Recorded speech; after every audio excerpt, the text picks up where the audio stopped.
Stell dir vor, du wachst jeden Morgen an einem anderen Ort auf. Das Einzige, das dich zum nächsten Ort bringen wird, ist dein Fahrrad. Wir haben es ausprobiert, Tag für Tag, 20 Monate lang.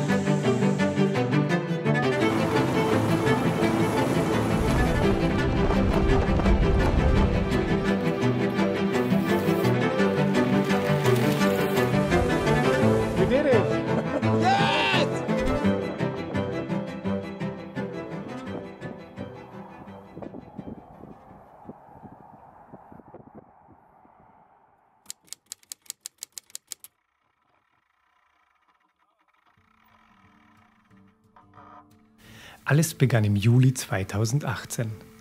Mit Tränen in den Augen verabschiedeten wir uns von unserer Familie und unseren Freunden. Das Zuhause für so lange Zeit loszulassen, fiel uns schwer. Wir hatten es schön zu Hause, mussten vor nichts davonlaufen, hatten keinen Grund, unser Leben auf den Kopf zu stellen.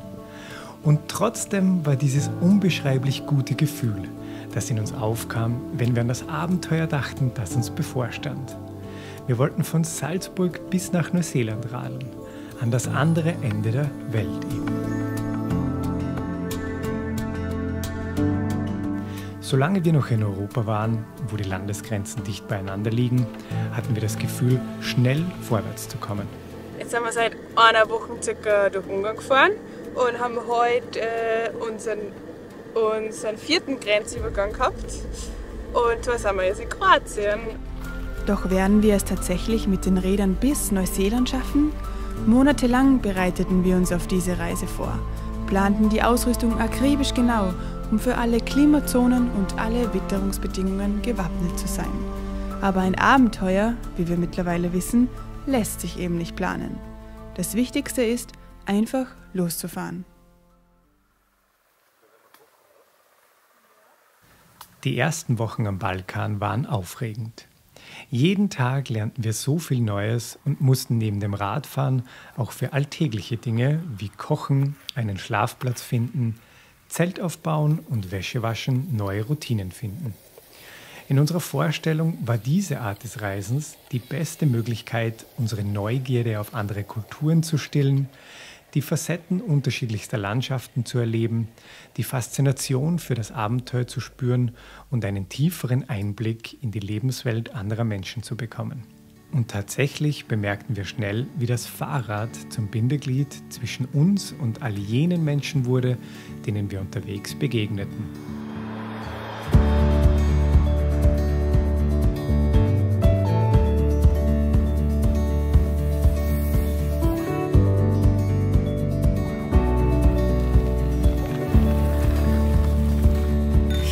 Schämmerlich.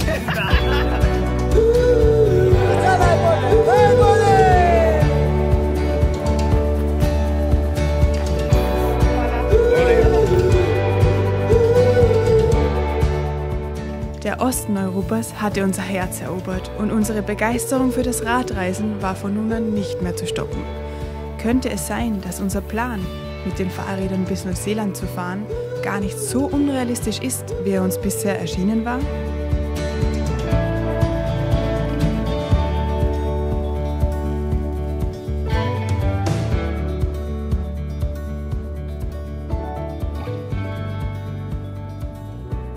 Von Griechenland setzten wir mit der Fähre über in die Türkei.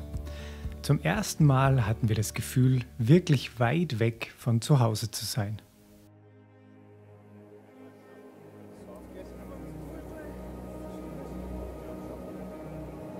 Die Türkei faszinierte uns. Egal wo wir vorbeikamen, die Menschen riefen uns zu, luden uns zum türkischen Tee ein, beschenkten uns mit Obst, boten uns einen Schlafplatz an und nahmen uns auf, als wären wir Teil der Familie.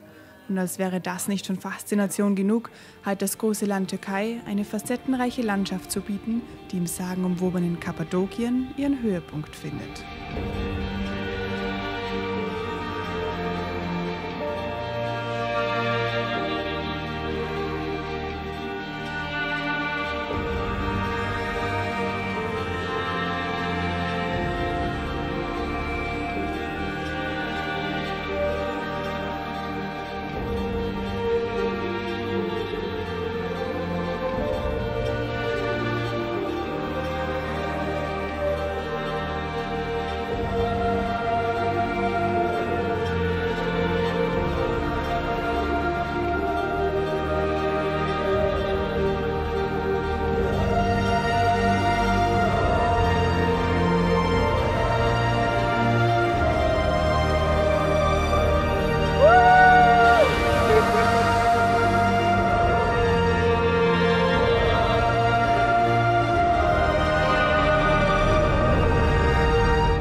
Der Winter stand vor der Tür. Minusgrade in der Nacht waren in der Türkei keine Seltenheit und das nasskalte Wetter entlang der Schwarzmeerküste forderte uns ganz schön heraus. Schon bei der Planung der Reise orientierten wir uns an den Jahreszeiten und versuchten abzuschätzen, wann wir etwa wo sein werden. Doch wir kamen viel langsamer voran als ursprünglich gedacht. Das lag unter anderem an den vielen Einladungen, die wir unterwegs bekamen und für die wir uns ausgiebig Zeit nehmen wollten. Jede einzelne Begegnung ermöglichte es uns, in eine für uns vollkommen neue Lebenswelt einzutauchen, Bräuche, Sprachen und Lebensumstände kennenzulernen, mit denen wir zu Hause nie in Berührung gekommen wären.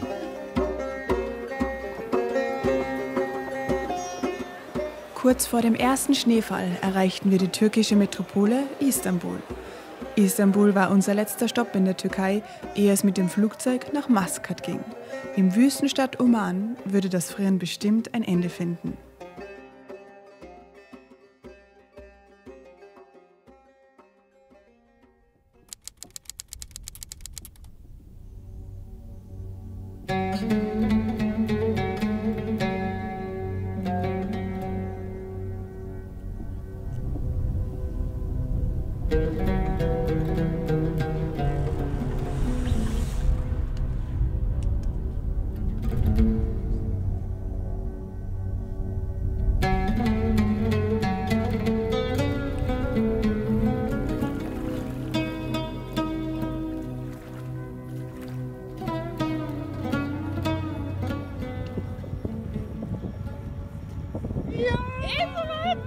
Was ist soweit? Wir haben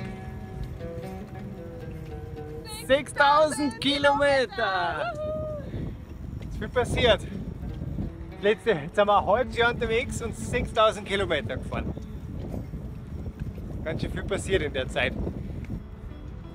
Das Coole ist, dass wir nur 22.000 Kilometer vor uns haben. Wo noch viel passieren kann. Aber schon auf den nächsten 1000 Kilometern passierte viel.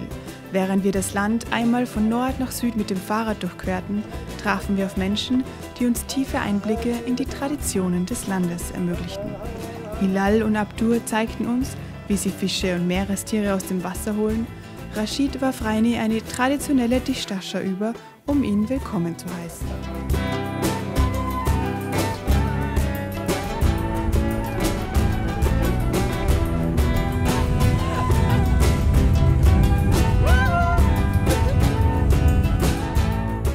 Mit unseren Rädern durchquerten wir auf 1400 Kilometern die Wüste und merkten, welche Glücksgefühle diese vermeintlich öde Landschaft in uns hervorbrachte. Im Oman fühlten wir uns richtig wohl, egal wie abgelegen wir gerade unterwegs waren. Das lag mit Sicherheit auch an den vielen Menschen, die anhielten, um sich nach unserem Wohlbefinden zu erkundigen. How many days you are walking by cycle? 6 months. 6 months. Yes. From Namsa. From Namsa. To where? Yes.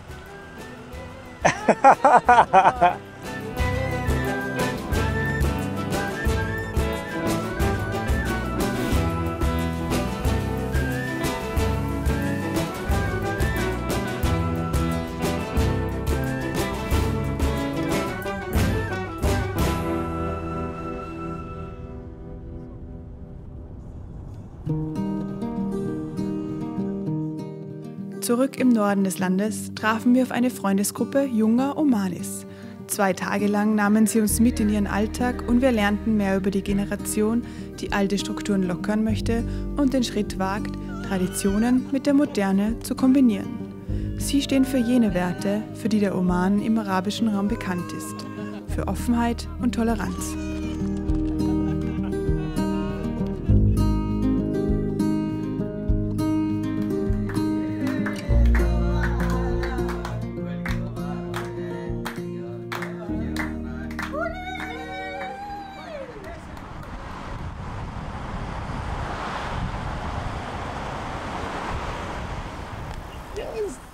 Wir haben unsere Visa. Ja, Iran, wir kommen. voll gut. Voll cool. Voll problemlos, alles funktioniert. Es ist so einfach gegangen. Gestern hergekommen, ungefähr 1,5 Stunden hat das gedauert. Dann hätten wir es gestern schon kriegen können, aber das hätte, glaube ich, pro Person 20 € mehr gekostet ungefähr. Mehr sogar, ja. Aber mehr, ja. Und jetzt sind wir halt wiedergekommen. Nach einer kleinen Änderung noch, haben wir jetzt unsere Visa gekriegt. So cool.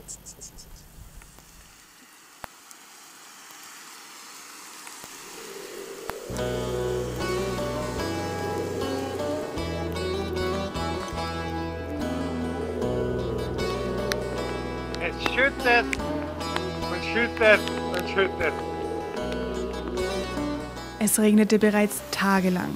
Wir waren bis auf die Unterwäsche durchnässt. Alle Flächen standen unter Wasser und wir wussten nicht mehr, wie wir die nächste Nacht im Zelt durchhalten sollten. Doch im Iran muss man auf Hilfe nie lange warten.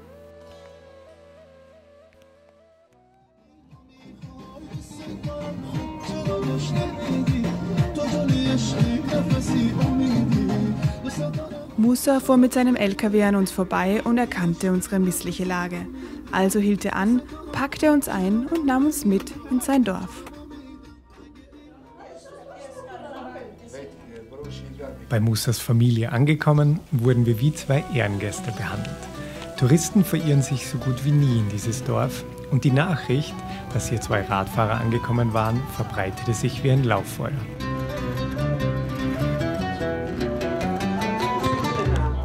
Musa trommelte sogar die lokale Politik zusammen, um uns eine Führung zu den Attraktionen des Dorfes zu geben.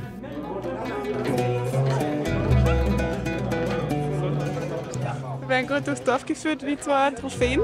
Wir müssen dann jedem Haus halten, Tee trinken und Let's go next home, photo. Foto machen. Wir besuchten ein Haus nach dem anderen, tranken Tee mit der Familie und machten Fotos. Im nächsten Haus wurde gerade für eine bevorstehende Hochzeit gekocht.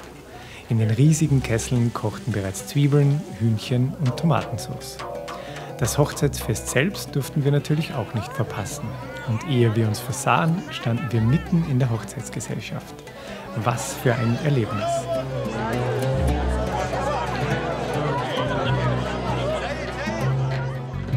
Drei Tage blieben wir bei Musa und seiner Familie, ehe wir unsere Reise fortsetzten. Zum Abschied versammelten sich noch einmal die ganze Familie, um uns eine gute Reise zu wünschen. Wir sind überwältigt von der Gastfreundschaft, der Aufmerksamkeit und der Herzlichkeit der Menschen. Und dies sollte bei weitem nicht das einzige Erlebnis dieser Art im Iran bleiben.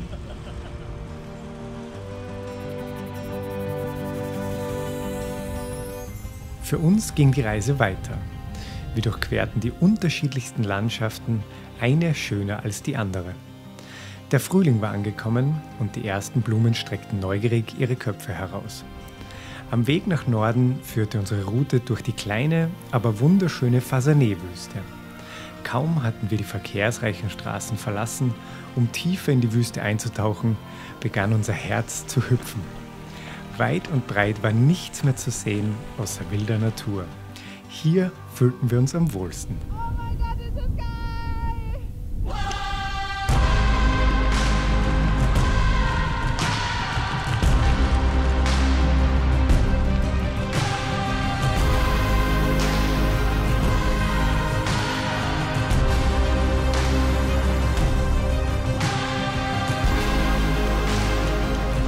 Cooleren Campingplatz kann man sich nicht vorstellen.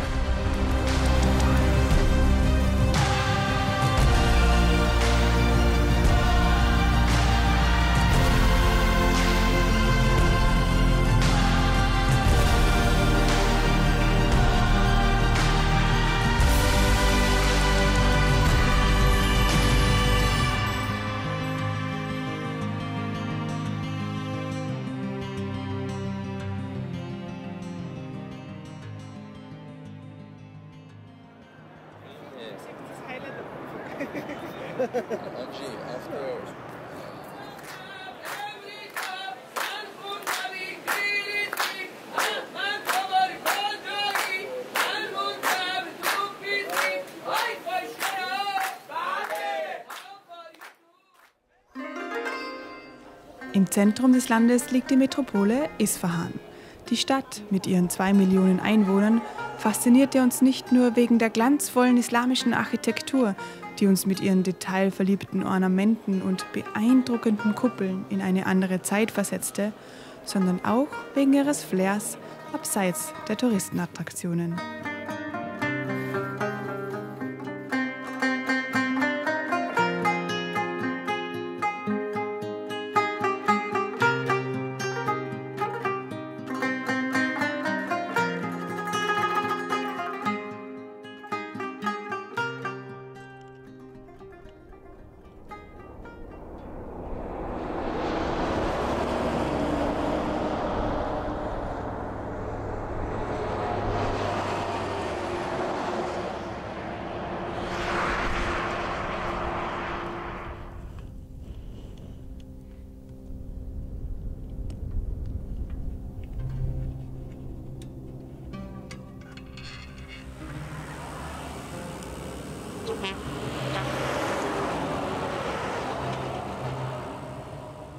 So schön der Iran auch war, es warteten viele Herausforderungen auf uns. An manchen Orten war es die unbändige Hitze und der fehlende Schatten. Manchmal machten uns platte Reifen oder gebrochene Speichen zu schaffen und hier und da zeigte sich Mutter Natur von ihrer wütenden Seite.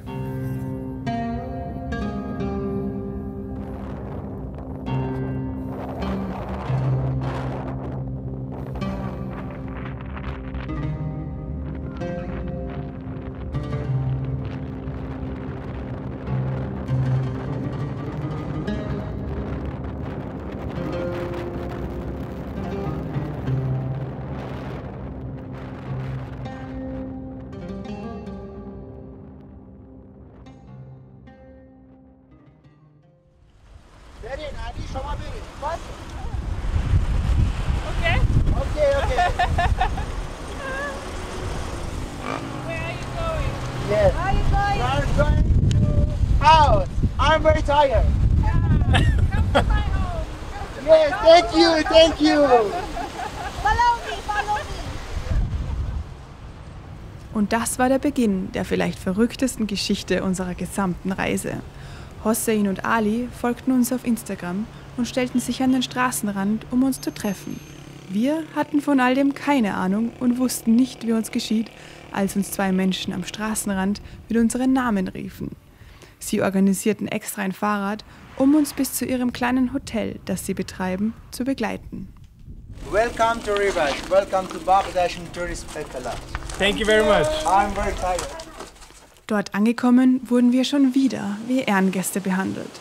Sie zeigten uns ihre Umgebung, brachten uns zu einem Wasserfall, kümmerten sich den ganzen Tag um uns, servierten uns bestes persisches Essen und als wäre das noch nicht genug, organisierten sie still und heimlich eine große Überraschungsparty.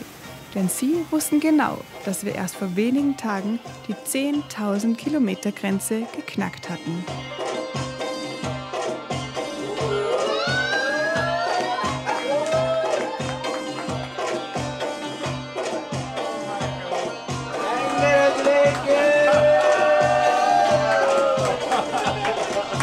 Have a good time. Thank you very much. Welcome to Iran. Welcome to Ribat.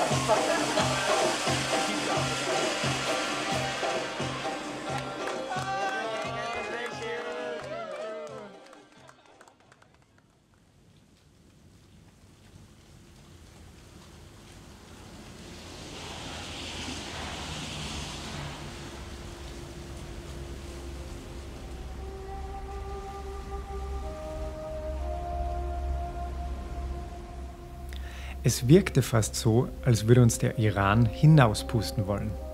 Es war unser letzter Tag, die Grenze zu Turkmenistan lag nur mal 1 Kilometer entfernt und der Wind wurde so heftig, dass wir nicht wussten, wie wir es bis zum Grenzhotel schaffen sollten. Jetzt sind wir kurz vor Sarax. Boah, und da hinten braut sich gescheit was zusammen. Jetzt haben wir noch 3-4 Kilometer. Geben wir noch richtig Gas, weil das schaut echt nicht gut aus. Da will man nicht draußen sein, wenn das über uns drüber rauscht. Vermutlich ein Ansturm, wissen damals nicht. Aber es schaut schon ein bisschen danach aus.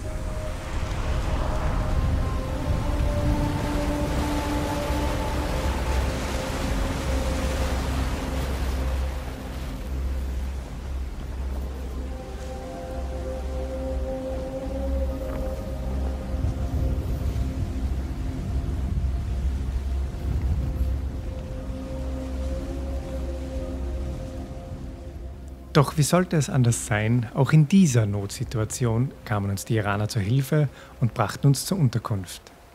In den schützenden Wänden des Grenzhotels bereiteten wir uns darauf vor, unsere Reise nach Zentralasien fortzusetzen.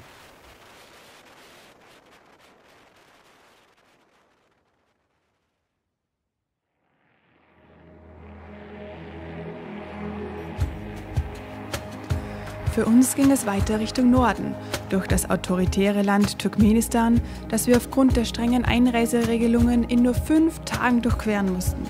In Usbekistan schlenderten wir durch die historischen Gassen der Städte Buchara und Samarkand entlang der ehemaligen Seidenstraße. Hier verbrachten wir entspannte Tage, ohne Rad zu fahren, um uns für die bevorstehende Mammutaufgabe zu wappnen.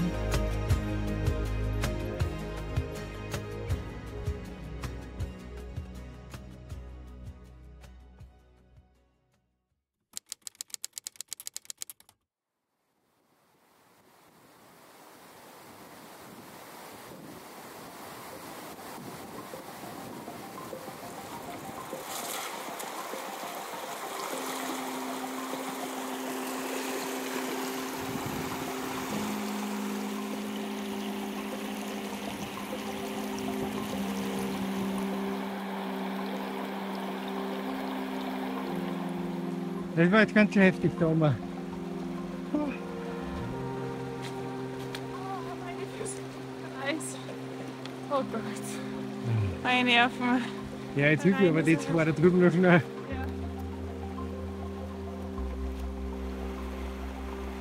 Anke und Thomas aus Deutschland haben wir gestern kennengelernt. Haben wir gemeinsam gezettelt. Und jetzt hoffen wir uns gegenseitig über alle Mooren und Flüsse drüber. Das ist ganz gut, wenn man gezeigtes Leid ist halbes Leid, würde ich mal sagen. Aber jetzt sieht man mal gleich gut, wie tief das ist.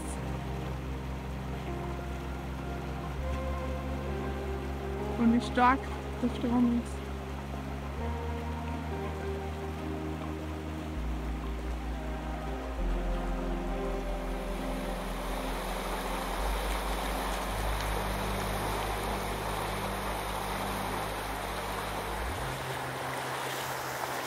Also eine schöne Abbildung, oder?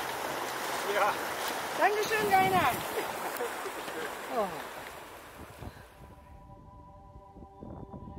Wir waren am Pamir Highway angekommen, die zweithöchste Fernstraße der Welt. Sie verbindet auf über 1200 Kilometern die Hauptstadt Tadschikistans, Duschanbe, mit der kirgisischen Stadt Osch.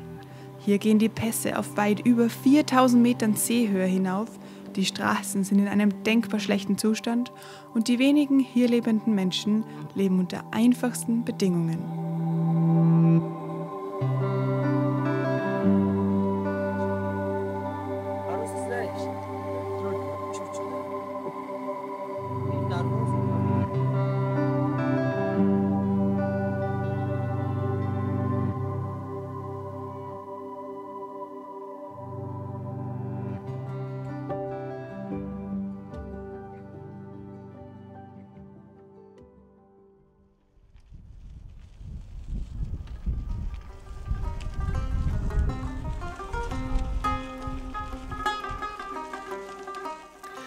Die abenteuerliche Fahrt entlang des Pamir Highway zieht immer mehr fahrradbegeisterte Menschen an.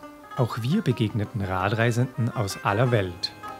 Als wir Eric aus Frankreich trafen, stimmte die Chemie sofort und wir beschlossen, den Pamir Highway gemeinsam zu fahren.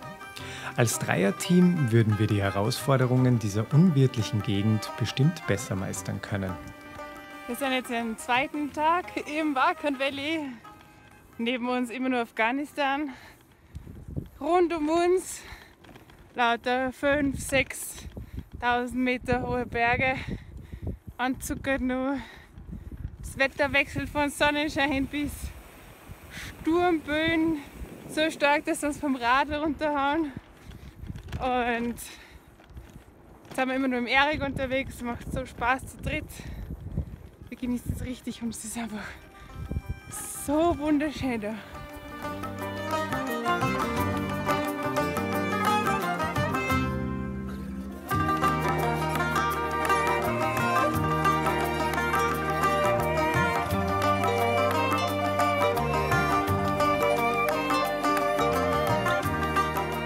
Tag für Tag kurbelten wir uns weiter hinauf. Mittlerweile befanden wir uns auf einem Plateau, auf dem wir tagelang auf über 3500 Metern radelten. An die dünne Luft hatten wir uns bereits gewöhnt und Passüberquerungen feierten wir in einer unter Radfahren am Pamir Highway bekannten Tradition. Zur Belohnung gab es oben am Pass für jeden ein Snickers.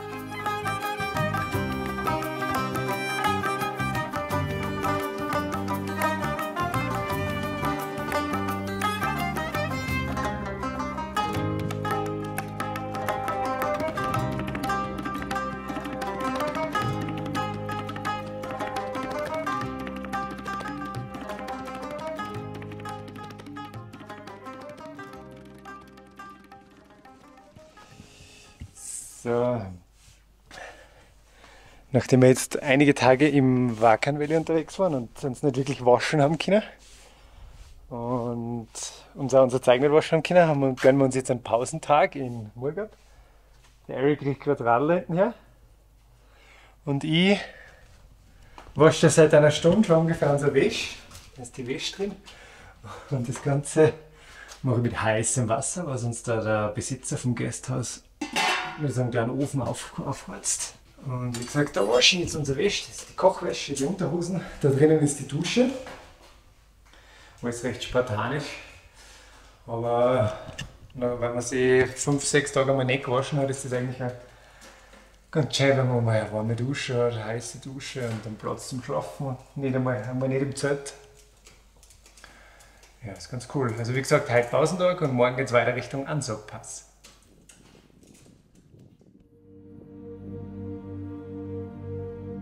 Der Akbaidal-Pass ist der höchste Pass des gesamten Pamir Highways. Er misst stolze 4655 Meter.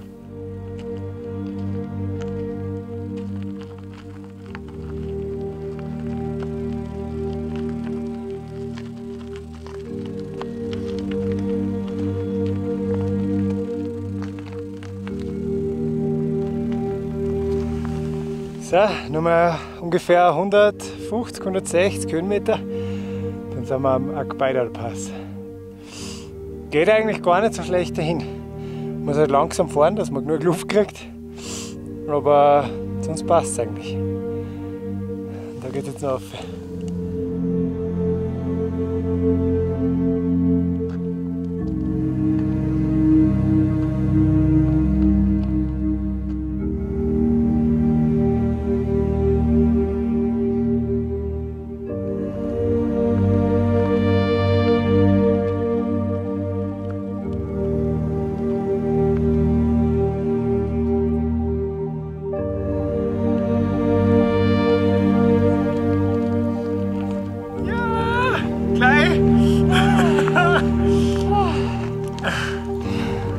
Glas ist dropped.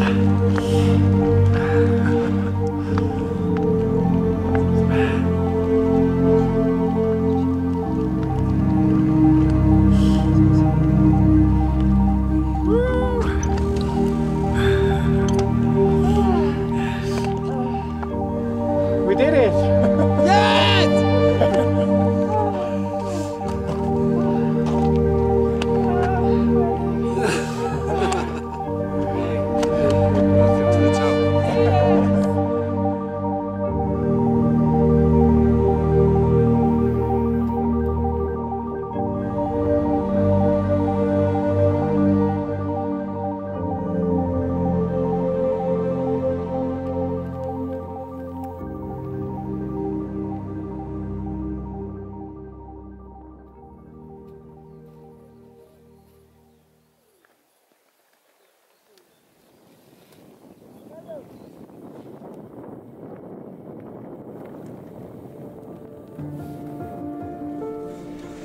Also es gibt Tage beim Radreisen, da wünsche ich immer, dass ich eigentlich allein unterwegs war, wirklich.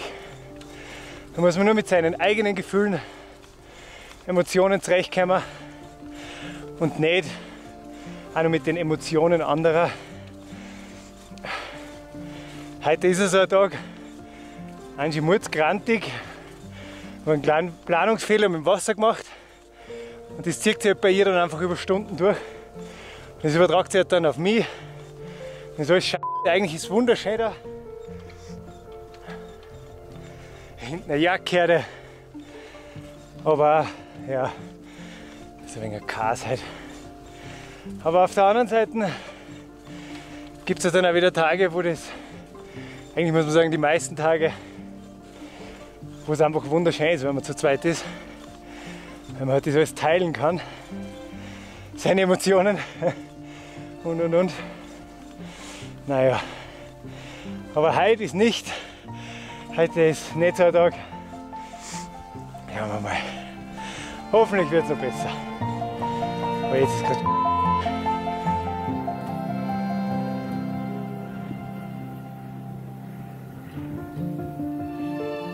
Also jetzt ist gerade wieder ein guter Moment. Aber habe halt auch schon wieder, bin einfach fertig und war halt schon wieder sehr zart. Also jetzt sind wir ein bisschen rein in die ein wenig getrennt gefahren. Das hat ganz gut getan. Einfach weil die Nerven schon ein wenig blank liegen. Wir beide Pause brauchen. Nicht von uns, sondern vom Radlfahren.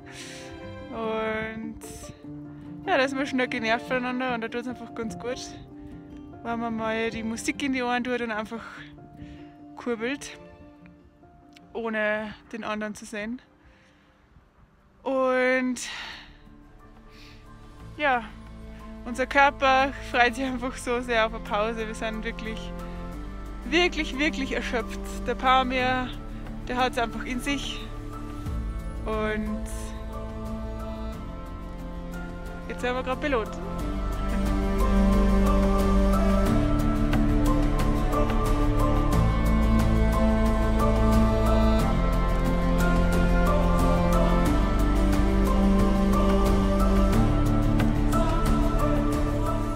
Auf den letzten Kilometern vor der kirgisischen Stadt Osch, die das Ende des Pamir Highways bedeutet, kochten die Emotionen über.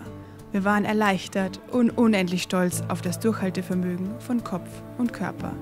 Wir hatten es tatsächlich geschafft.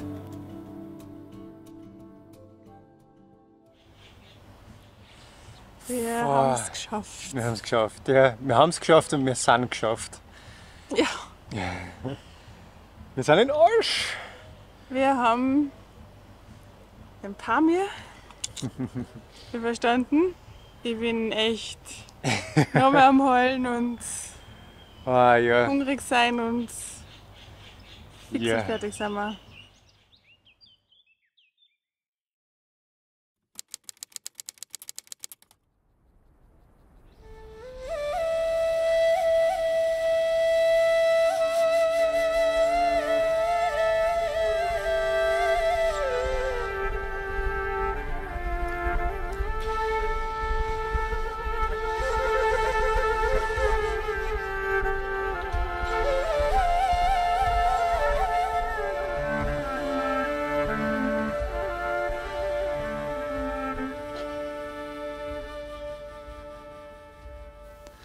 Zwei Tage verbrachten wir in Kirgisistan mit dieser Familie.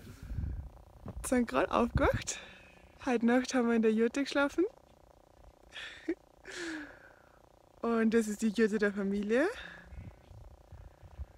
Und das sind die Tiere von der Familie. Da hinten ist schon der Songkolsee, wir sind direkt am See. Im Sommer lebt die Familie hier auf 3000 Metern Seehöhe in traditionellen Jurten. Als wir am Tag zuvor bei strömendem Regen in der Nacht ankamen, boten sie uns ihre Gästejurte an. Ausgestattet sind ihre Jurten sehr spartanisch. Auf dem nackten Erdboden sind Teppiche ausgerollt, auf denen sich Matratzen und Decken stapeln. Hier gibt es weder Strom noch fließend Wasser. In der Jurte der Familie war bereits einiges los. Alle halfen mit, um uns Gästen ein aufwendiges Frühstück aufzutischen und das Mittagessen vorzubereiten. In dieser Jurte findet der ganze Tagesablauf statt. Hier wird geschlafen, gekocht, gegessen, abgewaschen, Essen gelagert, persönliche Dinge aufbewahrt, gelacht und gesungen. Auch wenn wir uns mit der Familie kaum verständigen konnten, lernten wir uns über den Tag hinweg immer besser kennen. Sie waren neugierig auf unsere Räder und probierten, damit über die Wiesen zu fahren. Wir waren neugierig auf ihre Pferde und schon durften wir auch Probe sitzen.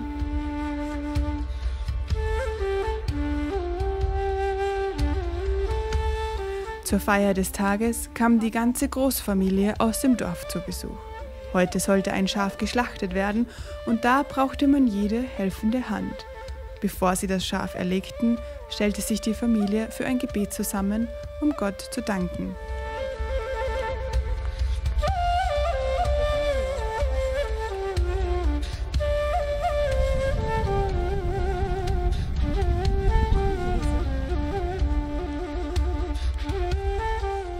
Stundenlang wurde jeder Teil des Schafes aufwendig verwertet und verarbeitet. Die Versorgung der Familie ist damit die nächsten Tage und Wochen sichergestellt.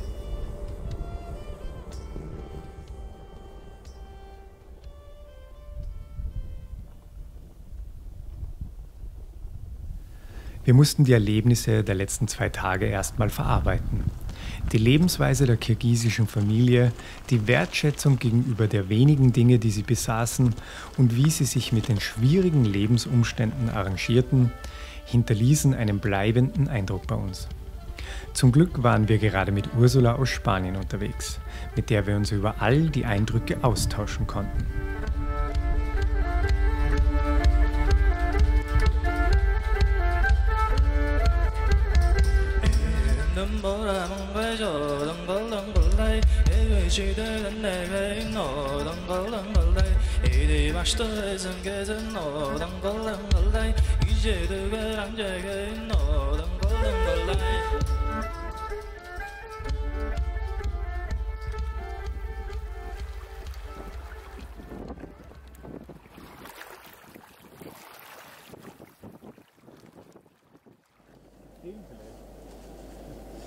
Was ist Semolina schon?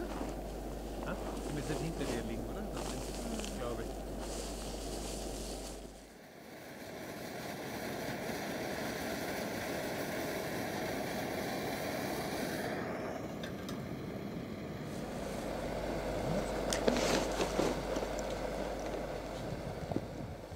Bei uns am Z3 sind immer wieder so kleine Löcher ein, nach einem Jahr Heavy Use. Also jetzt haben wir doch schon viele Nächte im Z geschlafen und dann passiert sowas. Und das kann man aber ganz einfach nennen. Und ich glaube, es ist jetzt so die 7. Stelle oder so, die wir jetzt so reparieren am Z. Seit einem Jahr wachten wir nun fast täglich an einem anderen Ort auf. Die Idee, einfach mal loszufahren, hatte uns doch tatsächlich bis Kirgisistan gebracht. Wenn man so lange mit dem Fahrrad in eine Richtung fährt, bekommt man ein Gefühl für die endlos erscheinenden Dimensionen der Erde. Neuseeland, so wurde uns in Kirgisistan bewusst, schien nun doch wieder in schier ungreifbarer Ferne.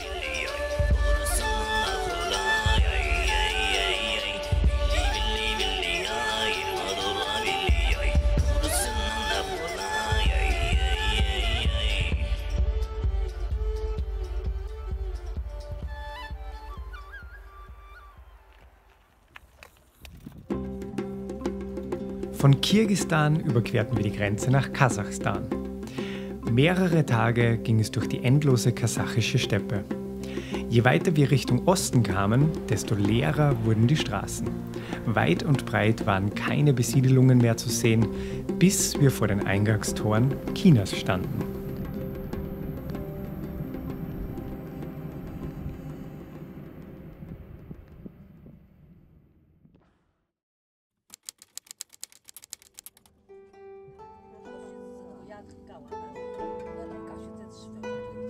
Weil wir für China lediglich ein 2-Monats-Visum hatten und China ein großes Land ist, überbrückten wir eine lange Strecke mit dem Zug. 2 Tage dauerte die Reise von der chinesischen Provinz Xinjiang bis in die südlichere gelegene Provinz Sichuan, wo wir in der Hauptstadt Chengdu ankamen.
In China war gerade Golden Week.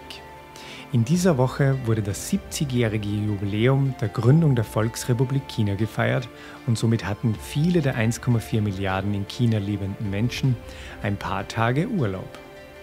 Diesen Urlaub, so erschien es uns, wollten viele Chinesen in den Bergen Sichuans verbringen. Wir trauten unseren Augen kaum, als wir am Weg zum tibetischen Hochplateau auf knapp 4000 Metern Seehöhe im Stau standen. Wir sind gerade auf 3833 Meter. Das heißt, wir sind höher als der Großglockner. Das ist der höchste Berg Österreichs. Und man kann es nicht glauben, wir stehen im Stau auf einem Pass, der auf 4300 Meter rauf geht. Welcome to crazy China.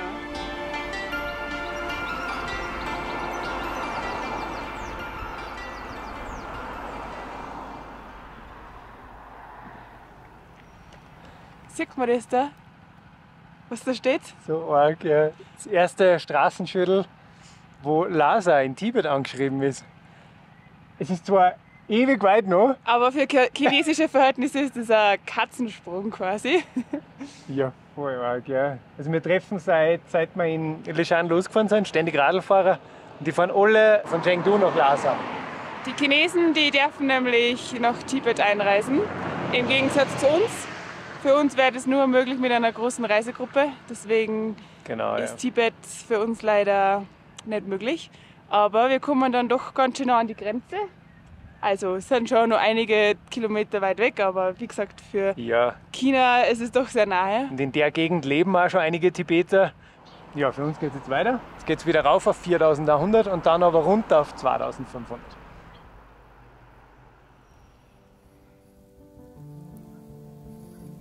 Es war Ende Oktober und der nächste Winter stand vor der Tür. Die Nächte waren bereits bitterkalt und wir mussten darauf achten, das tibetische Hochplateau noch vor dem ersten Schneefall Richtung Süden zu verlassen. Wir befanden uns, ähnlich wie am Pamir Highway, ständig auf 3.000 bis 4.000 Metern und Schnee würde uns das Weiterkommen erheblich erschweren. Wir waren mittlerweile über ein Jahr unterwegs. Der häufige Ortswechsel war bereits zur Routine geworden, jeder Handgriff saß, die Aufgabenverteilung zwischen uns war längst in Fleisch und Blut übergegangen und wir fühlten uns stark. Neuseeland mit dem Fahrrad zu erreichen, war längst keine Utopie mehr. Mehr als je zuvor hatten wir das Gefühl, unser Ziel wäre zum Greifen nahe. Doch wir ahnten nicht, welche Herausforderungen am Weg noch auf uns warteten.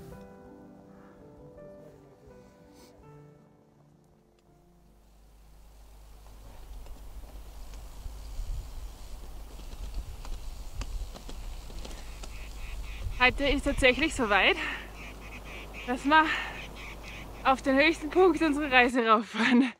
Das haben wir zwar schon mal gesagt, auf dem Akbaital in Tadschikistan, aber diesmal Jetzt auf 4735 oder so ähnlich. Schauen wir mal, wie hoch es wirklich ist, wenn wir oben sind. Und wie man hört, die Luft ist jetzt schon sehr dünn. Jetzt gerade sind wir auf 4250. Also ein bisschen was haben wir noch vor uns. Dieser Pass, der uns auf über 4700 Metern bringen sollte, löste trotz unserer Erfahrung in der Höhe sämtliche Gefühle in uns aus. Vorfreude, Aufregung und Anspannung mischten sich zu einem Gefühlscocktail zusammen, den wir heute noch nachempfinden können. Wenn wir es dort hinauf schaffen würden, hätten wir die höchsten Berge der Reise gemeistert. Dort oben zu stehen, wäre fast so, als hätten wir die finale Prüfung bestanden. Schaffen wir diesen Pass, schaffen wir alles.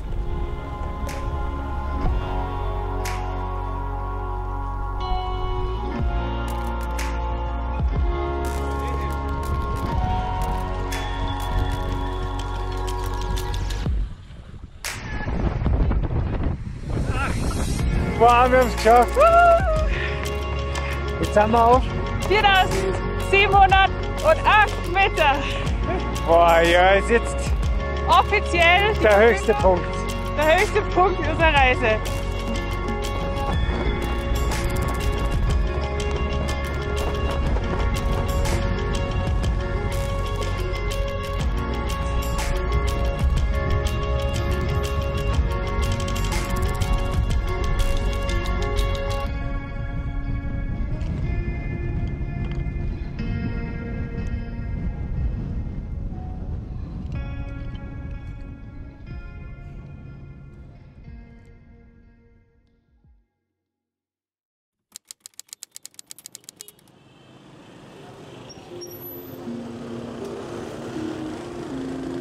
Wir hatten es bis nach Vietnam geschafft.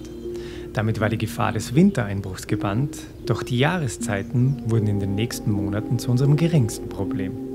Viel mehr Sorge bereitet uns der Rücken von Angie.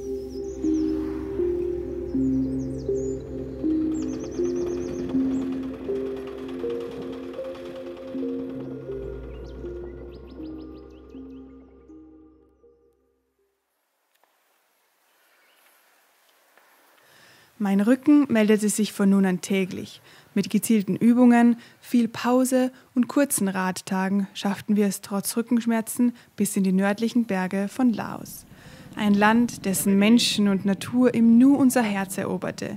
Hier roch es förmlich nach Abenteuer und wir waren voller Vorfreude auf die bevorstehende Zeit in Laos. Jetzt sind wir gerade mitten im Anstieg auf ein Plateau und da waren jetzt echt überhaupt keine Plätze, wo man zetteln kann. Und jetzt sind wir aber in so einem kleinen Dorf. Da ist eine Schule.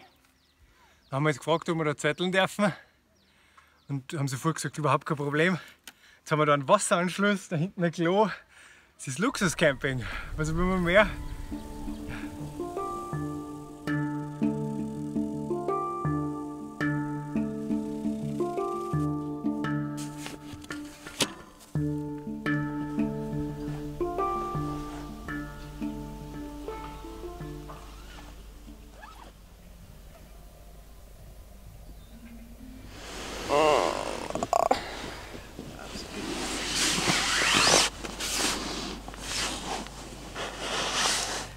Also, gestern Abend, da war noch alles gut. Da haben wir noch gegessen, gekocht und gegessen. Die Kinder waren dabei, war voll witzig. Und wie ich mich dann duschen war, also im Klo die Flaschen Wasser drüber geladen habe, da wollte ich dann die Flaschen aufheben und dann ist mir voll eingeschossen in den Rücken. Und dann habe ich aber noch, ist dann schon noch gegangen eigentlich, und dann bin ich wieder zurück zum Zelt und da wollte ich dann mich nur mal runterbücken. Dann schießt mir zweites Mal voll ein und ab dann habe ich mich eigentlich nicht mehr wirklich bewegen können. Der Reini hat mich dann ins Zelt gelegt und da liege ich jetzt seit gestern. Und es tut halt auf der linken Seite voll weh. Jede Bewegung. Und wir sind da jetzt in so einem kleinen Dorf. Irgendwie, ja, wir sind ja eigentlich jetzt gerade bei dieser Bergüberquerung, die 2- bis 3-tägige, wo wir eben unser Essen und alles dabei haben, weil da nichts ist. Also ideale Ort, um sich nicht mehr bewegen zu können eigentlich. Naja, es hilft jetzt nichts. Wir werden jetzt versuchen, einen Pickup oder so anzuhalten, der hoffentlich heute einmal vorbeifährt. Und der soll uns dann ins nächste Dorf bringen, das sind ca. 75 Kilometer. Und dann werden wir dort so lange bleiben, bis ich mal wieder rennen kann und wieder Radl fahren kann, weil andere Wahl haben wir jetzt eigentlich nicht wirklich. Und ja, halt hoffen, dass das nur irgendwie ein einzigter Nerv ist oder ich weiß nicht, dass es bald wieder vorbei ist.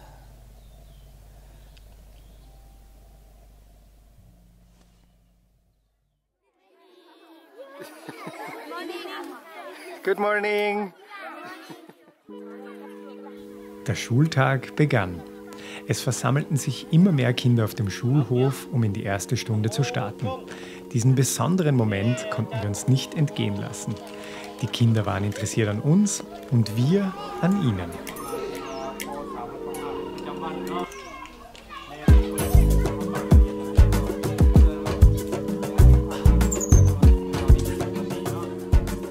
Die Lehrer luden uns ein, die Englischstunde zu übernehmen.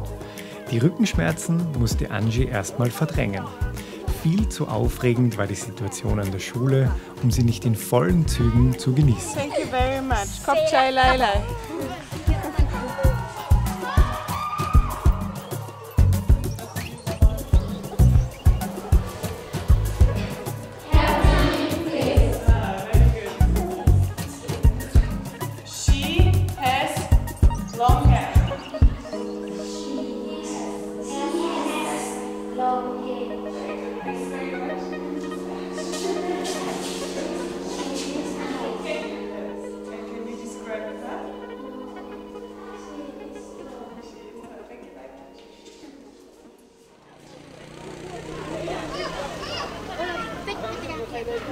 Das ganze Dorf lud uns zu sich nach Hause ein, doch wir mussten uns um den Weitertransport kümmern.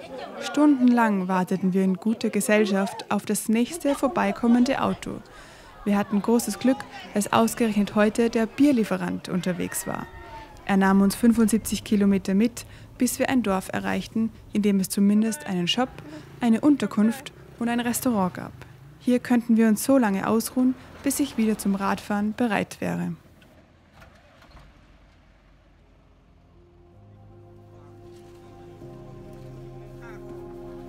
Doch weil die Aussicht auf baldige Besserung immer schlechter wurde, beschlossen wir mit dem öffentlichen Bus in die nächste Kleinstadt zu fahren.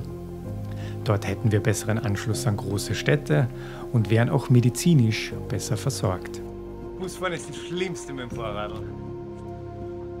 Hatte Reini schon eine Ahnung, was gleich passieren würde?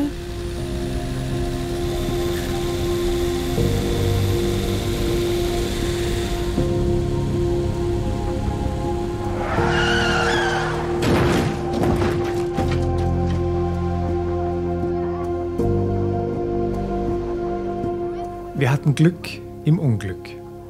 Der Fahrer hatte die Kontrolle über das Auto verloren und wir prallten mit voller Wucht gegen die Böschung.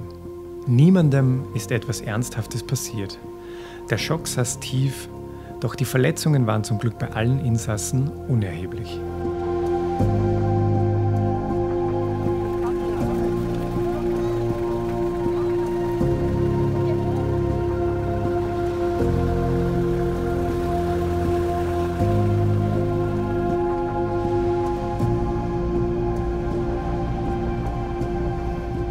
Einzig mein linkes Bein tat höllisch weh und auch die Schürfwunde auf der Hüfte musste versorgt werden.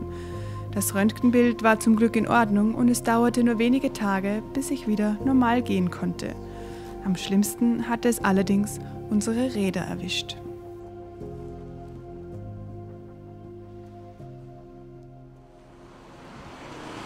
Ja gut, dann schauen wir uns das einmal an. Die Angie hat schon Platz genommen, auf dem Thron. Und da sind unsere Räder. Also wie man sieht, bei meinem ist richtig da der Lenker umbogen. Das hat es da voll erwischt. Die Seiten scheint in Ordnung zu sein. Vorhin die Felgen. Komplett zerstört, die Bremsscheiben.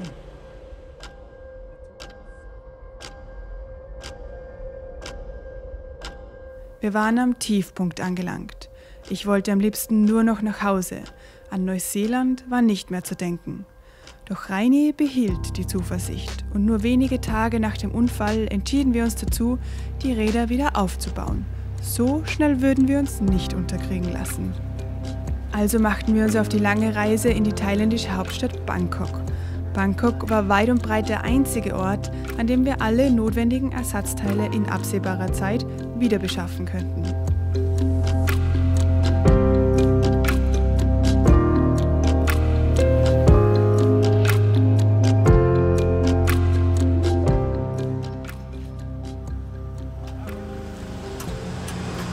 Wir haben unser Thai-Visum. Juhu! 2 Monate Thailand. Also das Visum ist für 2 Monate gültig. Wir hoffen, wir brauchen es nicht ganz, weil es hängt jetzt davon ab, wie schnell die Räder fertig sind. Genau, ja. Jetzt sitzen wir gerade auf unserem privaten Tuk-Tuk Richtung Grenze. Das sind 25 Kilometer. Und ja, wie gesagt, dann geht es nach Thailand. Dann schauen wir, dass wir einen Zug erwischen. Wenn das nicht geht, dann müssen wir halt mit dem Bus fahren. Dann geht es ab nach Bangkok. Und dann sind wir hoffentlich morgen in der Früh kommen wir an, Step by Step. Geht's bergauf.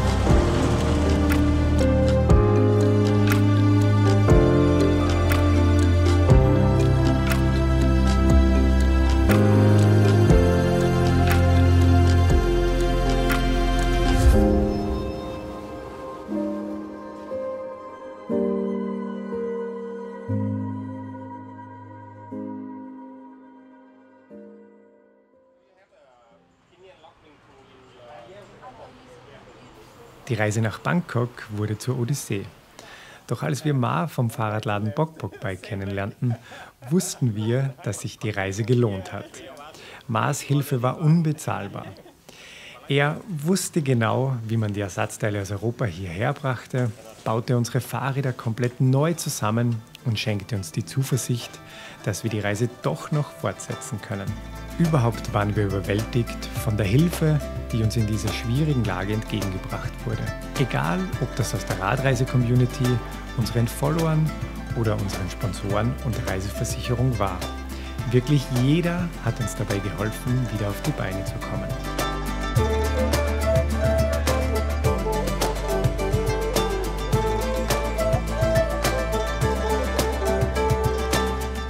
Fast 2 Monate nach dem Unfall war es dann tatsächlich soweit. Die Räder waren wieder zusammengebaut, der Schock vom Unfall verdaut, der Rücken war wieder schmerzfrei und unsere Motivation, Neuseeland doch noch mit den Rädern zu erreichen, stieg ins Unermessliche.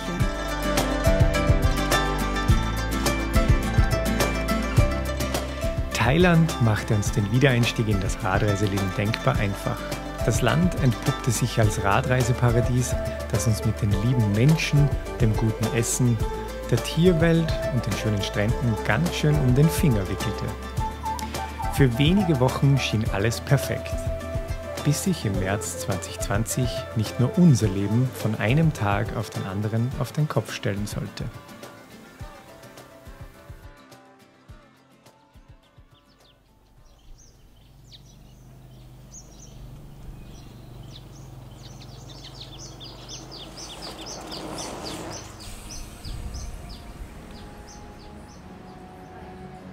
Die Lage ist jetzt, also sagen wir so, bis gestern oder vorgestern haben wir noch gedacht, dass wir in Malaysia genau am richtigen Ort sind, weil da war nur bis jetzt die meiste Ruhe.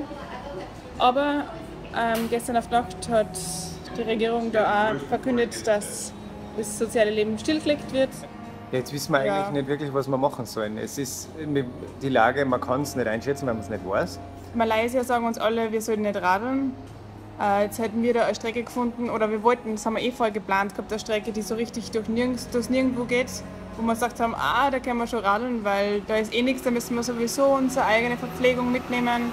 Ja. Da hält uns keiner auf, da sind keine Menschen, aber irgendwie ist halt auch die Überlegung, wenn alles still liegt und wir sind dort mitten im Nirgendwo, was ist, wenn irgendwas passiert? Ein Radlunfall oder so, dann kann es uns passieren, dass du nicht mehr geholt wirst oder dass einfach keiner da ist. Die Rettungen und alles sowieso schon überlastet ist und uns dann nicht auch noch braucht, sozusagen. Ja. Und Wir haben jetzt einige Optionen angedacht, was wir machen konnten. Und eine wäre eben jetzt vielleicht da, uns irgendwo eine Wohnung zu mieten und da mal zu bleiben. Eine andere wäre noch schnell an die Ostküste, weil wir da eine Einladung hätten, wo wir bleiben konnten. Eine dritte wäre noch vielleicht jetzt nach Bali schon zu fliegen von Kuala Lumpur, wenn das noch möglich ist.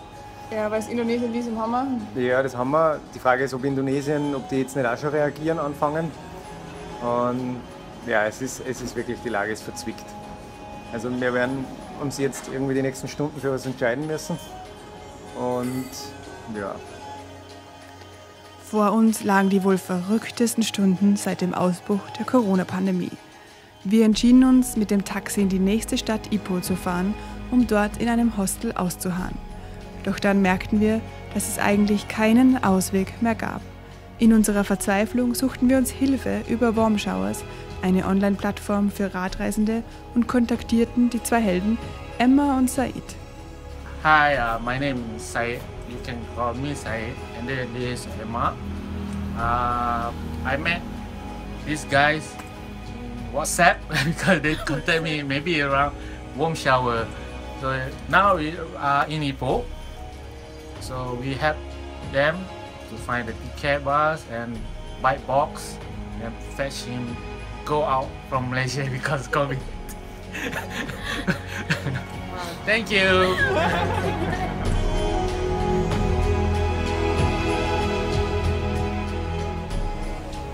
Es sind ein paar aufregende Stunden hinter uns. Ja, wirklich. Der gestrige Tag war einfach der Wahnsinn. Gestern war der 17. März und der Premierminister oder wer immer von da hat die ganzen Maßnahmen veröffentlicht, die jetzt wegen dem Coronavirus da eingeführt werden, und die sind ziemlich drastisch. Also es ist halt wie bei uns in Europa, dass einfach die Grenzen dicht gemacht worden sind.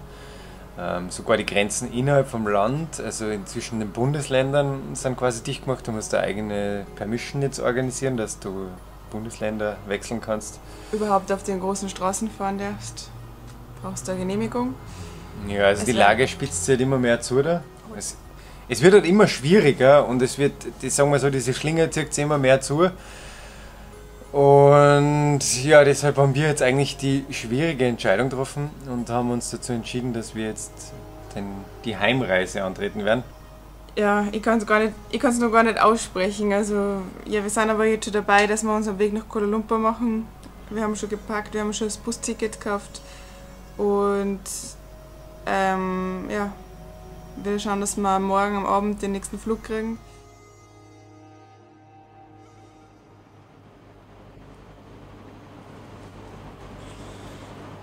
Jetzt geht alles ganz schnell, der Flug ist gebucht, morgen in der Früh. Um 9:40 Uhr morgen, ja. Um 5 Uhr werden wir da vom Taxifahrer abgeholt, der bringt uns dann zum Flughafen und dann geht es nach Maskat. Dort haben wir 12 Stunden Aufenthalt und dann fliegen wir nach London und dann sind wir in Europa.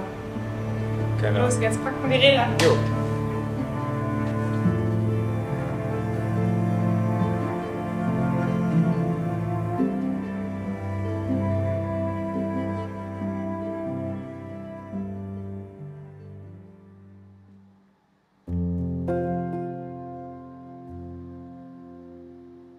Ohne der Hilfe von Emma und Said wäre das alles nicht möglich gewesen. Doch so schafften wir es gerade noch rechtzeitig, einen der letzten internationalen Flüge zu ergattern. Die meisten Flüge wurden bereits gecancelt, aber wir hatten Glück. Nur unser Flug von London nach Salzburg wurde in der Zwischenzeit gestrichen, da in Österreich keine Flugzeuge mehr landen durften. In London würden wir jedoch bei Angies Bruder unterkommen, bis wir einen Weg finden, nach Salzburg zurückzukehren. Alles geschafft, wir sind in London.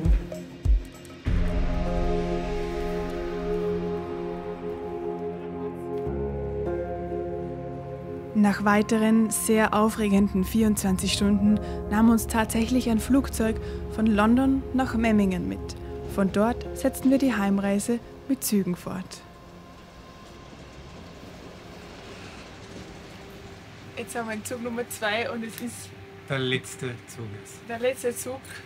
Ja, Der geht jetzt an die Grenze und wir wohnen Gott sei Dank nicht weit weg. Ja. nicht weit weg an der deutschen Grenze. Das heißt, wir fahren die letzten, was sind es, 15 Kilometer. Ungefähr. Die letzten 15 Kilometer fahren wir dann mit dem Radl.